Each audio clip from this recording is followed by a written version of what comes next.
Leona, të përshëndes, cilat janë informacionet që kemi deri më tani nga ky aksident i rënd? Të përshëndes Rovena, një aksident i rënd në fakt është regjistruar rreth orës 16:20 minuta këtu pranë rrethullimit të Tegut, aty ku një mjet i tonazhit të rënd në fakt ka humbur drejtimin dhe kontrollin dhe më pasi ka aksidentuar një mjet që ishte përpara tij, ka rënë në pjesën e poshtme pra të mbikalimit, duke zënë kështu poshtë edhe një mjet tjetër. Bëhet fjalë për një person të vdekur tashmë, fatkeqësisht i zyrtarizuar edhe nga komunikata e policisë së shtetit dhe 2 persona të tjerë të plagosur. Sipas policisë, në fakt, si pasojë përplasjes pra nga kamioni i cili ishte pom betoni, ka çarë barrierat metalike mbrojtëse të rreth rrotullimit pra këtu te Tegu ku ne ndodhemi dhe ka rënë në nivelin e poshtëm të aksit rrugor tek Elbasan. Ndërkohë që përpasoi njëri prej personave që udhtonte në kamion, pra ku dyshohet se ka qenë drejtuesi i mjetit dhe një pasagjer, dyshohet se ka ndëruar jetë Rovena, por secili prej tyre nëse ishte drejtuesi i mjetit apo pasagjeri, kjo mbetet për të verifikuar, pasi asnjëri prej tyre ende nuk është identifikuar. Nga ana tjetër, edhe një person tjetër i cili po drejtonte një mjet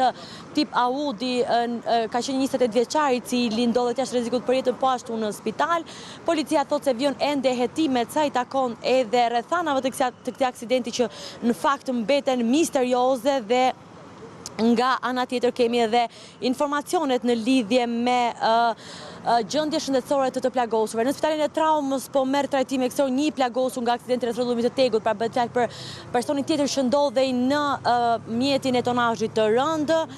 Sipas burimeve brenda spitalit, i plagosur ndodhet në gjendje të rëndë dhe si pasojë plagëve të marra ndodhet ende në trajtim nga mjekët. Në fakt, Rovena, do donim që mendimin e operatorit tonë të shikonim drejt për drejt pamjet ku mjeti tip Audi, i cili është dëmtuar nga mjeti tonazhit të rënd, është duke u marrë nga policia rrugore, pra nga karotreci i policisë rrugore për të transportuar, për të dërguar më pas, për të nushtruar një ekspertizë mjekoligjore. Siç duket nga pamjet, ka dëme jashtëzakonisht të konsiderueshme, është thuajse i shtypur totalisht, i zhbër le themi nga përplasja e fortë që ka pasur me mjetin e tonazhit të rënd. Nga ana tjetër, ky i fundit, siç mund ta kemi parë edhe nga pamjet që ne kemi dërguar pranë redaksisë ABC News, në fakt është thuajse i shkëputur në 2 pjesë, pra goditja ka qenë fatale, le themi. Dyshohet që mjeti i tonazhit të rënd ka qenë me shpejtësi pak të lartë, pra tejet normave të lejuara, çka ka bërë që përplasja nga mjeti ku ndodhet aktualisht të marrë përpara mjetin, pra i cili po shohim mjetin tip Audi, të çajë barrierat metalike që duket që janë të dëmtuara dhe të bie në pjesën e poshtme të aksit Elbasan Tiranë, pra të nënkalimit, duke u coptuar kështu në të paktën disa pjesë. Nga ana tjetër, kemi tashmë të konfirmuar një viktimë dhe 2 persona të tjerë mbeten të plagosur. Siç mund ta shohim, mjeti tip Audi, i cili ka pësuar dëme të konsiderueshme dhe në fakt drejtohej nga 28 vjeçar, i cili fatmirësisht ka marrë plagë të lehta dhe ndodhet jashtë rrezikut për jetën, po merret nga karotreci policisë rrugore për të dërguar më pas dhe për të nushtruar një ekspertizë mjekoligjore në lidhje me shpejtësinë dhe të gjithë rrethanat e tjera të aksidentit. Ekspertë të aksidenteve në fakt janë në vendngjarje,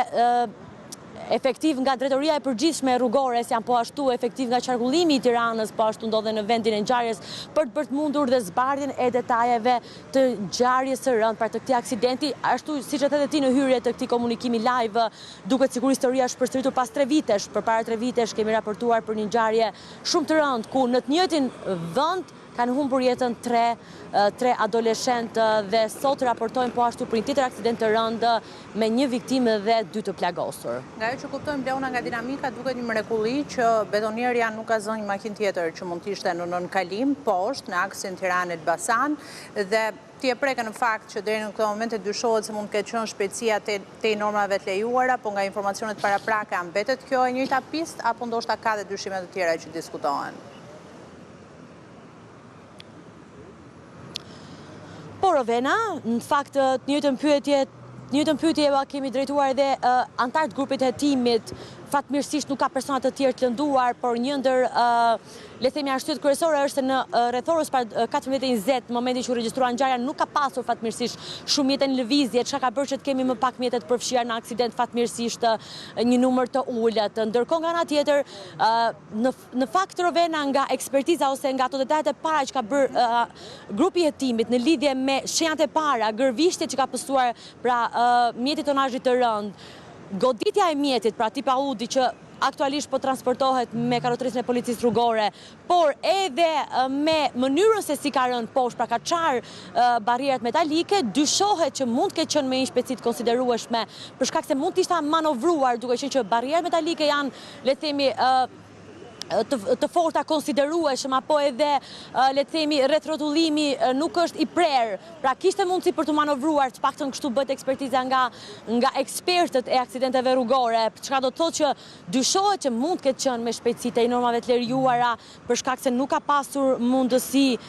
që të manovrojë për të shmangur këtë aksident të rënd, le të themi, që raportojmë së bashku me një viktimë dhe 2 të plagosur. Nga ana tjetër, po sekuestrojnë të gjitha pamjet filmike që mund të mblidhen në zonë Rovena dhe janë marrë nga grupi i hetimit për të parë dhe për të verifikuar të gjitha detajet rrethana e këtij aksidenti të rënd regjistruar sot rreth orës 14:20 minuta pikërisht në rrethotullimin e Tegut këtu në kryeqytet. Faleminderit Lona Sari për raportimin.